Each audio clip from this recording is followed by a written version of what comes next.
What is going on, everybody? I am the FDGURU, bringing to you guys a Monday NBA edition of my DFS podcast.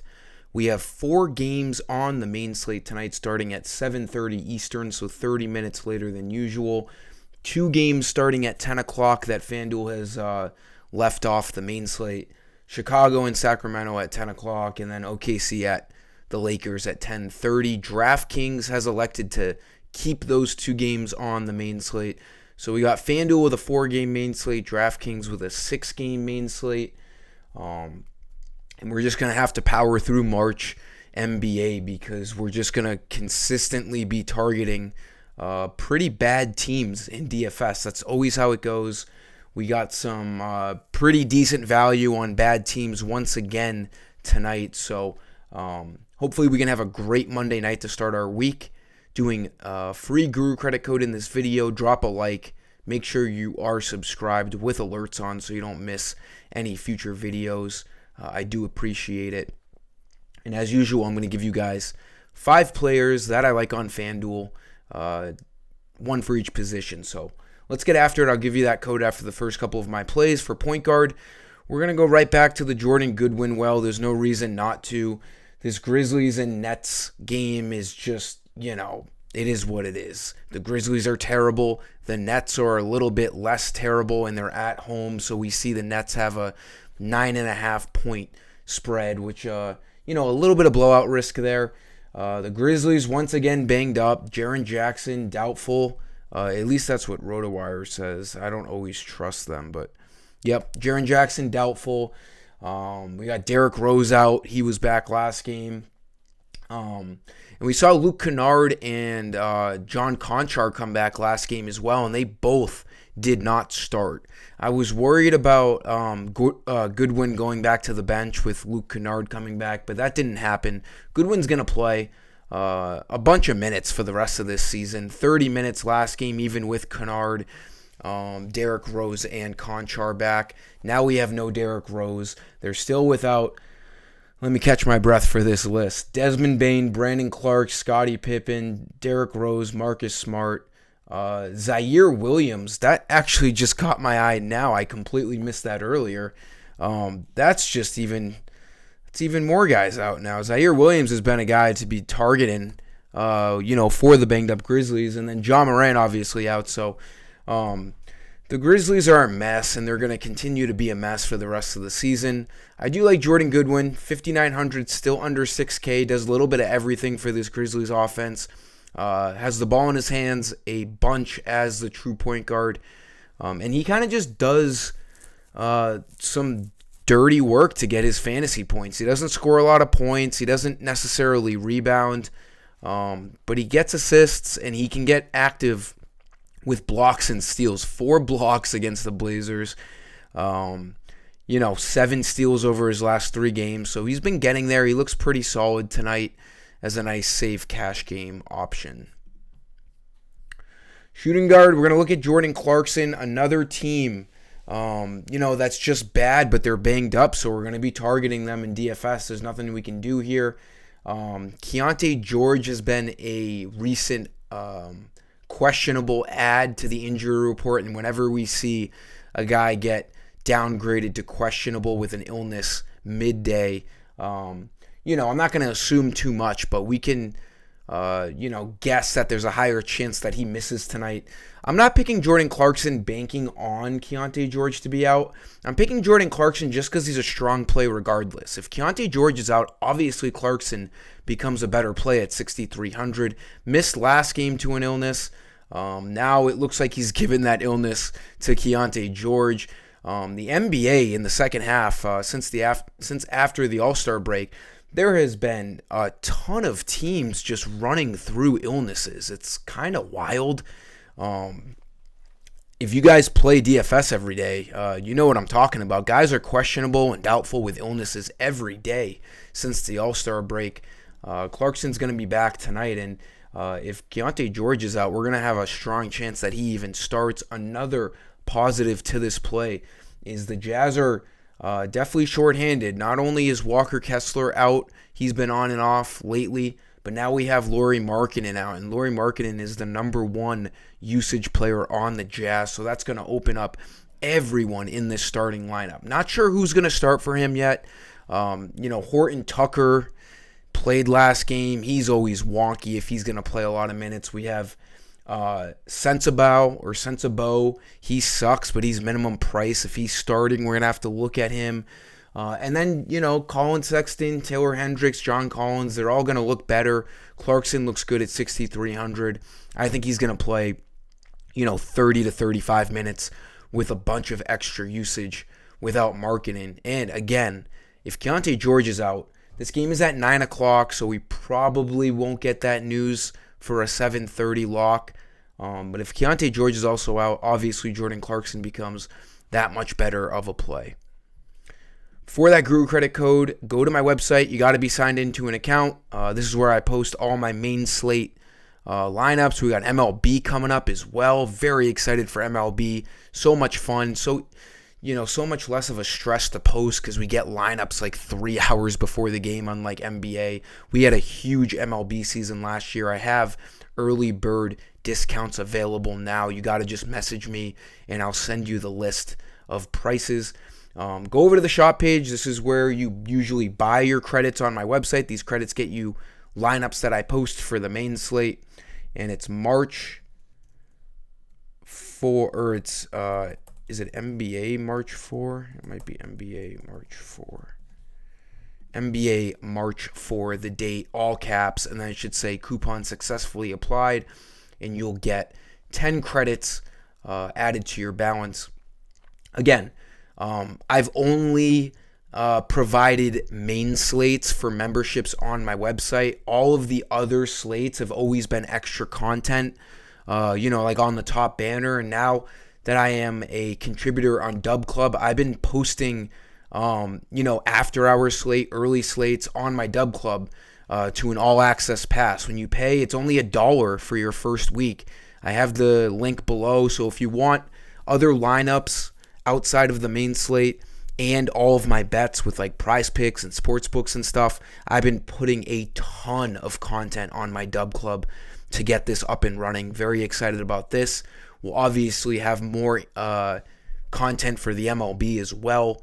I just felt like it was an easy transition to post non-main slates on my Dub Club because it's honestly a little bit harder for me to post on my website. And if I don't have people locked into a subscription for non-main slates on my website, there's no problem with me posting it somewhere else. So definitely get over to that Dub Club. A lot of you have been taking advantage of all of that extra content for a very cheap price. For small forward, we're going to go to Denny Advia on the other side in this game. This Wizards and Jazz game looks like the best game on this slate. 241 over under. 6-point spread for the Jazz, so it just looks like a great DFS game all around.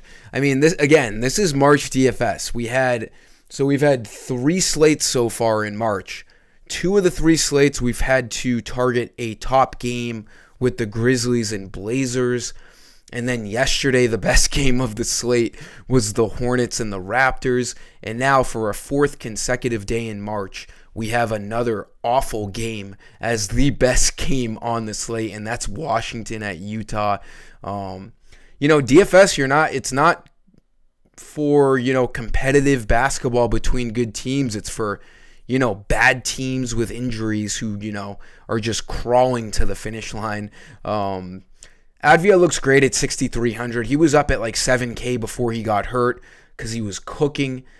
41 against the Lakers. I think they got blown out by the Clippers, so he only played 26 minutes. But the Wizards are fully healthy, so there's not a ton of value outside of Advia. You could look at Kyle Kuzma as well. He's now 8,400, but he's been playing really, really well as of late.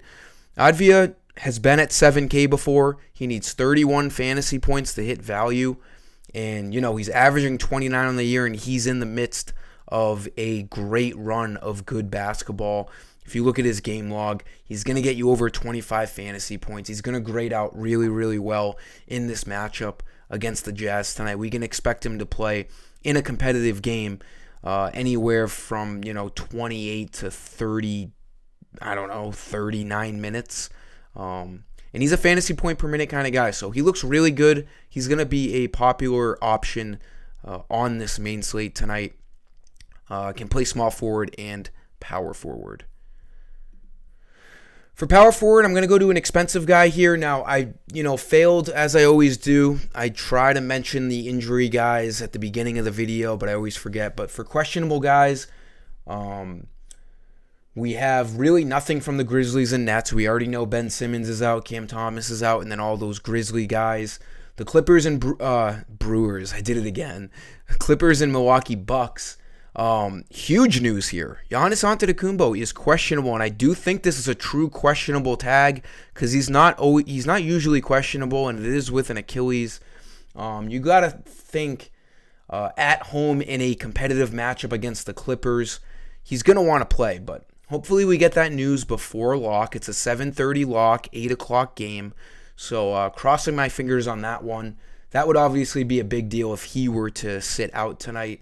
We have Jeremy Grant got hurt, fucked me over last slate.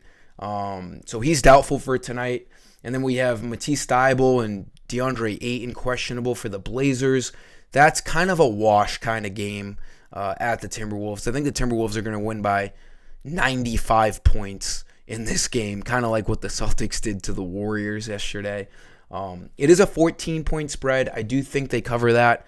I think the Blazers get absolutely smoked in Minnesota. Not really targeting that game outside of a couple of, last pieces in my lineup type plays.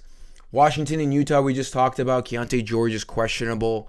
Outside of that, we know everything. And then there's some questionable stuff in the later games as well for the after-hour slate. But don't need to talk about that in this video. Power forward, you could look at Taylor Hendricks. He's gone up in price, $5,300. No Lauri Markkanen. He's going to play 28 minutes tonight. We'll have a lot more usage with a guy like Markkanen off the court. He's been playing really well as of late. Needs 26 fantasy points to hit value. Been right around that in 4 out of his last 5 games. So he's a guy you can target. I've been picking him a lot, and he's been coming through for me. Who's the power forward I had, though? Oh, Kawhi Leonard. That's right. I got all sidetracked when I saw Giannis was questionable, but Kawhi looks like assuming, if Giannis plays, Giannis is a great spend up as always, but I can't talk about him because he's questionable. Kawhi looks like the next best spend up on this slate. There's not a lot of great spend ups. Anthony Edwards at home, blowout risk, 9,400. James Harden, 8,800, nothing crazy. Cat's kind of expensive. There's just not a ton of spend ups, and Kawhi Leonard has been playing great basketball as of late. The Bucks have a terrible defense. Really good matchup. I know the Clippers are fully healthy outside of that tough break with Russell Westbrook fracturing his hand. I don't think that really adds much to Leonard. He's going to play 35 to 39 minutes in this game. Needs 46, 47 fantasy points to hit value. He's been extremely consistent over his last 5 games. The matchup couldn't be any better against the Bucks. Definitely looks like the best spend-up option on tonight's slate. Unless, if Giannis plays, you could look at Giannis as well. But 9,600 small forward, power forward. If I need to spend up on a position, I'm looking for Kawhi Leonard. And then for center, I already talked about the Wizards and Jazz. No Lauri Markkanen. John Collins is playing good basketball as of late. 6,800, his price has gone up a couple $100. We're getting to a territory where it's going to get harder and harder to roster John Collins, but this is still a great matchup. No Lauri Markkanen. He's going to be starting playing, he's played 35 and 33 minutes over the last 2 games, which is a bunch for John Collins. He usually only plays 27 to 30 minutes. He's going to have a great chance at playing 35 minutes tonight in the absence of Lauri Markkanen. Needs 34 fantasy points to hit value. He's been really, really playing well as of late outside of the bad game at Atlanta. Showing mid-40s upside with a floor of 28 fantasy points. So he looks like a really strong play as well tonight. Like I've talked about on this Jazz team, the absence of Lauri Markkanen is just going to open up, tons of usage for this entire Jazz starting lineup. that'll do it for this video, guys. Put in that code, get on my dub club. Let's have a huge Monday tonight. I'll be pumping out, constant content as I always do. After hour slate as well tonight. Again, give this video a like. Thanks for stopping by. Until next time, I am the FD Guru. Peace.